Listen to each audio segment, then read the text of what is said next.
Saan ka punta? To the moon. Parang labas natin sa amin.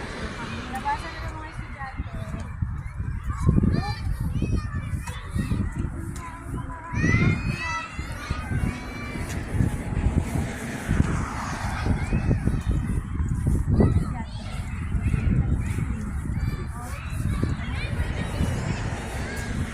Jerome, diyan ka mag-aaral, oh. Diyan ka mag-aaral, Jerome, no? Walking distance na.